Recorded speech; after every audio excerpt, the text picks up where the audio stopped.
Hi everyone, welcome back to my channel. My name is Katie, a run-of-the-mill millennial with existential dread, and you are here on my booktube channel. I also kind of like to talk about other things sometimes, but I've been doing a lot of booktube lately. So what we're going to talk about today is how I decide where to buy my books from. So we're just gonna get right into it. There are obviously some like moral and ethical concerns about buying books, but also in where you buy them, but also you want to support the authors. So this is just kind of like my thought process when I'm buying books. So I really love going to bookstores like Barnes & Noble and walking around and getting to see the book, something that catches my eye, pick it up, read the back of it. And it's really easy because books are kind of like sectioned off, so you can pick, you know, I want a fantasy book, and you can go to that section and you can see what's there. You can see the new releases, you know, on the tables in the store. So I really enjoy that whole experience, and it's very difficult to only shop for books online. Well, not difficult, but you don't get that experience. So basically the best thing you can do is go onto a website or go on Amazon and type in the name of a book that you already know that you like, and then let them suggest for you another book, and then you can read a synopsis of it and you can keep doing that. But that's not always the most accurate, or maybe you're looking for a different type of book than what you normally read, and so that process won't really work for you if you're only typing in what you already know you like, and then, you know, you get the suggestions like, if you like this book, you might also like this book. So I love going to bookstores and getting my initial ideas from there. While I'm at a bookstore, I will have my phone with me and I will take pictures of the books that I like so that I can like add them to a wish list later if I'm deciding not to buy them at the store.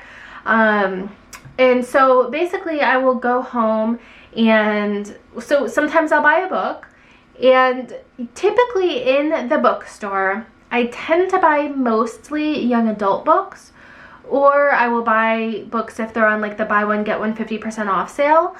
I am a Barnes & Noble member, so I do get like an extra 10% off of all of the books, and yeah.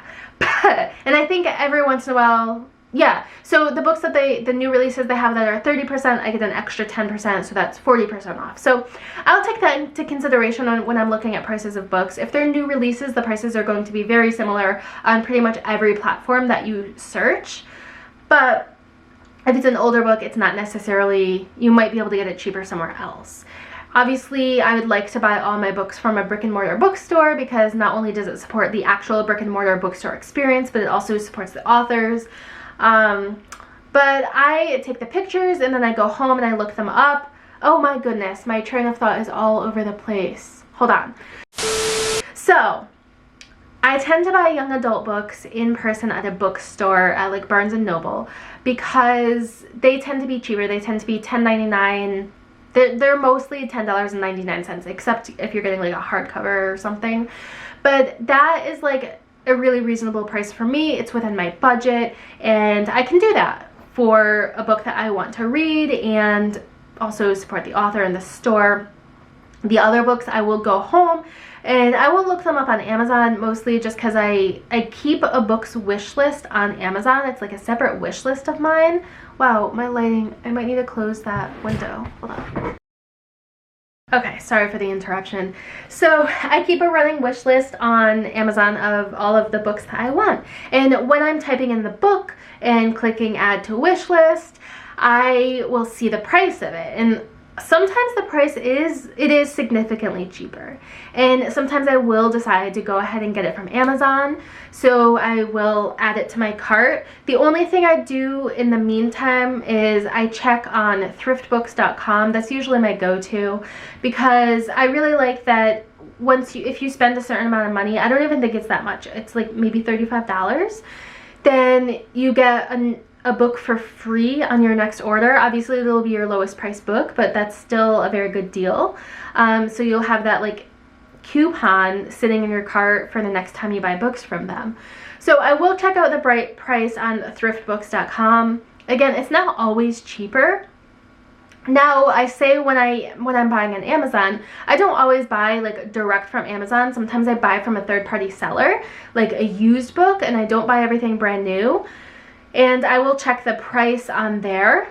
But you have to remember, you have to confirm if that's including shipping or not including shipping. Because for me, I really like to see the actual price in my cart before I check out. Obviously it adds on tax, but if you have a whole bunch of books from a third-party seller in your cart, it'll look like your cart's really cheap, but you forget that there's a $3.99, so a $4 charge for shipping added on to every single one of those books. Like, it really adds up, and when you check out, you'll be like really surprised. So I do check for used books. I don't have anything against used books. Every once in a while, if the book used is only like $2 less than the book new, then I will buy the new copy of it, because in my mind that's like supporting the author a little bit more, and they'll get like more money from the sales. I personally don't buy too many are they called ebooks?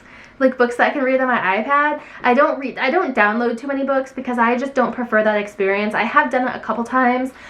Usually if I see a book that I want to read is like 99 cents to download, then I will do it. But other than that, I don't really download a whole bunch of books. And because I don't like reading downloaded books, I am certainly not going to pay like $10 or $15 to download a book. So keep that in mind. I also don't really do audiobooks. So again, another thing to keep in mind. The last thing I will say, which I really should have said this at the beginning, is the library.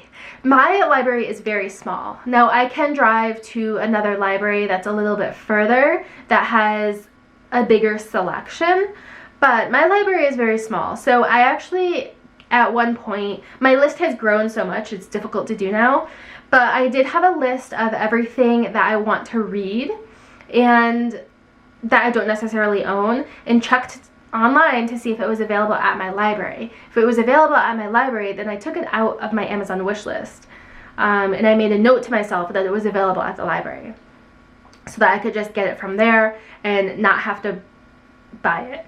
I know that sometimes you can request the library buy books, but I'm not requesting that my library buy like thousands of books.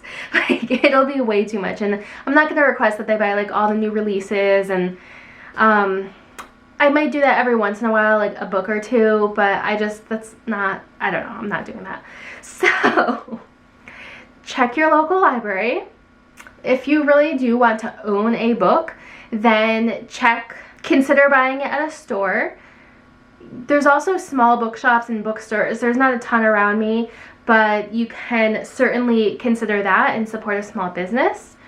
Consider buying used at Amazon. Consider a third-party website like Thriftbooks.com, and consider buying new somewhere like Amazon. Obviously, if you're okay with spending a little bit more money and buying it new at a bookstore, then good for you, you can do that too. But basically, like, those are the steps that I go in. So my video was a little out of order, but that is my tight little wrap up with a bow on it.